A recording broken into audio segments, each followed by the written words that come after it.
Hi, Tommy. Hey. Hey, it's Randy Miller and Jerry Newberry. How are you? How you doing, Randy and Jerry? Are you guys in the military? Jerry is a Vietnam vet, and then our show goes out to all the active duty and veterans and their families. Well, first of all, thank you for your service. And second of all, I guess you know all about there is to know about weed, then. Yeah. In the service. Well, I've researched it through the years. Hey, we're talking to Tommy Chong here on the National Defense. And I guess you know how to beat those drug tests, too, I guess. Yeah.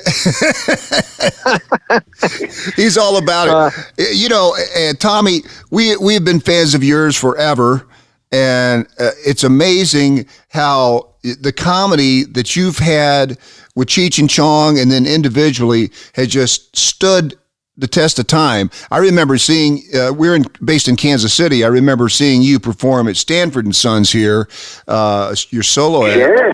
And man, it's just, to be able to continually create like that is amazing.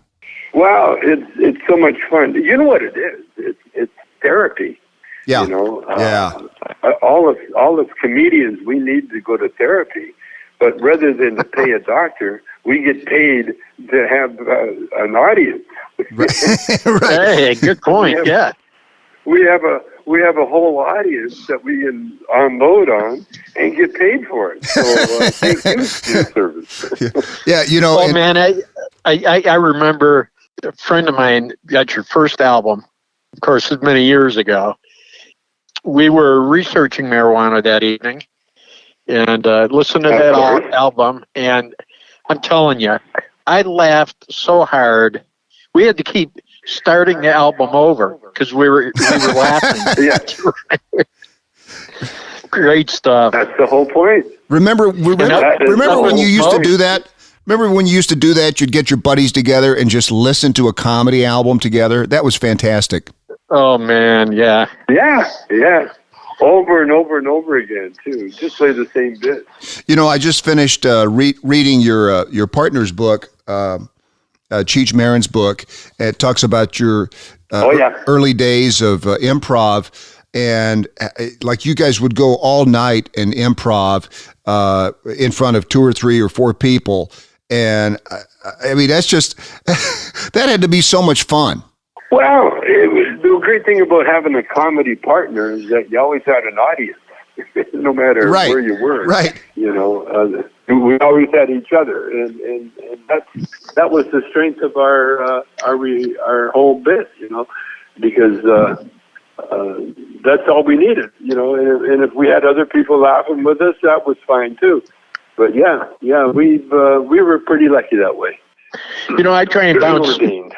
I try and bounce jokes off Randy, but he never laughs at my jokes. Yeah, because they're not funny. But I mean, that's good too. Yeah. Well, that's good. At least you get it. At least you get it out there. You try it out, and then if you get a little smile or at least get an interest, right? Or sometimes you'll get a compliment. When you're not listening. When he doesn't think you're hearing him, he'll say nice things about your comedy. But he rolls his eyes or hangs up on me if we're talking on the phone. Hey, we're talking to Tommy Chong here on the National Defense, and Tommy, it's funny. I was telling Jerry earlier. I've got a daughter that lives in Los Angeles, and when this whole shutdown started, they had the bright idea of shutting down all the pot stores, and that lasted for about 45 minutes, I think. I know. We need our pot stores. I mean, come on, right? Hey, Damn right. This is cool. What you're doing now. Tommy's got an app launching video game, and I love this. It's cool, yeah. Cheech and Chong video game called Bud Farm, and they take you back to the 70s, and of course it's free download on 420. And how do you pronounce the name of the town in the app? Hybrid. Instead of hybrid, it's Hibernia. That's what it's called. Hibernia Verity. Yeah, Verity. It's hybrid green.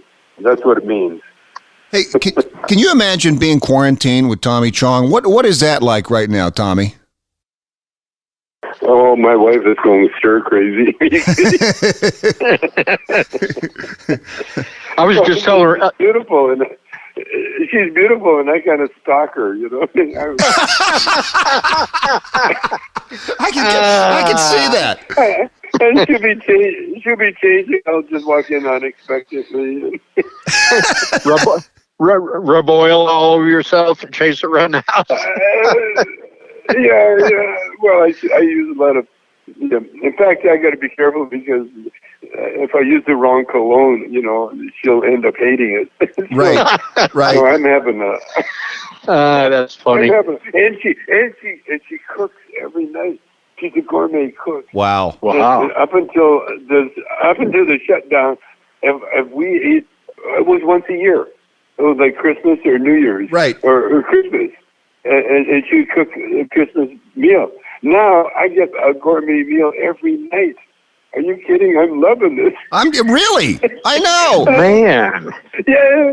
That's what I was telling somebody the other day. I mean, this is great because same deal with my wife, and she's cooking. Yeah, she's fantastic. She's getting new recipes all the time, and she's trying stuff out, and it's like, yeah, isn't it great? I know. I know 75 ways to cook a chicken.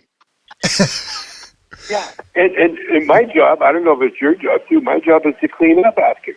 Right. I do all the cleanup. Sure. And it's great. I mean, you know, she critiques me. You know, I mean, she was. You know, she'll say things like, "Why don't you use the dishwasher?" Right. It's a small price to pay. And the trouble is, I don't know how to use the dishwasher. That's why I never use it. Yeah, those are pretty hard to use. Yeah. Yeah, I know. So I do everything, the dishes by hand, like we did in jail. You know, that's where I learned how to do dishes. like we did in jail. Yeah. Yeah, we used to cook. We had a cooking club, and the guy Eric would cook the meal. But the deal was that you know, the new guy or me would do the pots and pans after. There were quite a few, you know, because he'd spend like hours cooking a gourmet meal, by the way. And so that's what I'm going through now, you know. And my wife, she does all the shopping now. Before I did it, and now she goes, okay, I'm going shopping because she knows what she has to buy because she's into the cooking books and looking at she needs this spice and that spice. See, with me, I don't even, you know, I just throw together and cook it. Well, and can you imagine Tommy Chong coming back from the grocery store? You get Twinkies, cupcakes. You got 50 bags of Funyuns. Yeah. We're talking to Tommy Chong here in the National Defense. Hey, Tommy, I did want to ask you though. You're especially with the military, man. You know, they've just definitely been a part of the culture that you guys have gone through, and just I know supported you guys for a long time. What have you played at some bases or ever gone on a USO tour? No, you know, we'd love to, but you know, they were a little bit too right wing for us. Right. You know, the Berkeley people. Yeah, well, that's right. True. Yeah, that's a good point. Yeah. They're not going to want. We used to do bits. Remember that bit we did back in the day, Roger Fox dogs? Roger. Oh yeah. The guy goes, "What? Roger's a weird dude, man." That's right.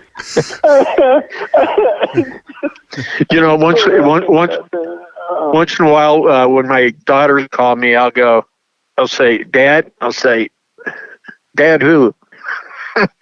Dad's not here, man. Yeah.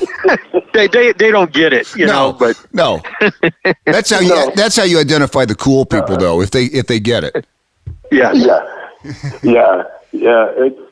And the other Vietnam one was, we need volunteers to go hunt down a marijuana field. Oh yeah. No. Yeah. Or no. I'd like to go, man, but I got to reprimer the Jeep. Yeah. Right. Oh, I loved That's it. great stuff. Loved it. No, I you know, when we started, when Keisha and I started, it was right in the middle of the war. Yep. Yeah. Nixon was still there, and it was Nam was happening. And I'm from Vancouver. I'm from Canada, and Cheech had to go up to Canada to get out of the war. Because they were looking for bodies, and so Cheech he was. Yeah. That's where we met. We met up in Canada during the war, and then after, I got a partner right now that got shot when he was over there, and he took a bullet in the chest. He was a pilot, and Wow. The medicine took out his hearing, so now he's deaf, totally deaf, except for the hearing aids. And he's an old vet, and we have the best time, man. The people, that have never been there, during those days, it was so special.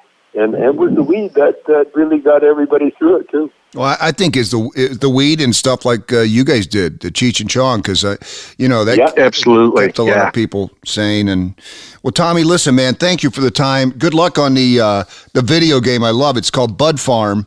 And that's just a great idea for a video game. That is great. Yeah, it's so good to talk to you, man. Yeah, and listen, I'm going to pursue, trying to get on a tour for the bases, because I think it's time for Cheech and Chong to tour around now. Now that it's legally in most places. You know what? Hey, when all this calms down, maybe how about some VA hospitals? Yeah, for sure. Well, we can definitely help you make that happen. Yes. Oh, good. Okay, well, we'll be in touch then. All right. Thank you, Tommy. Stay well. Thanks. We'll be right back here in the National Defense.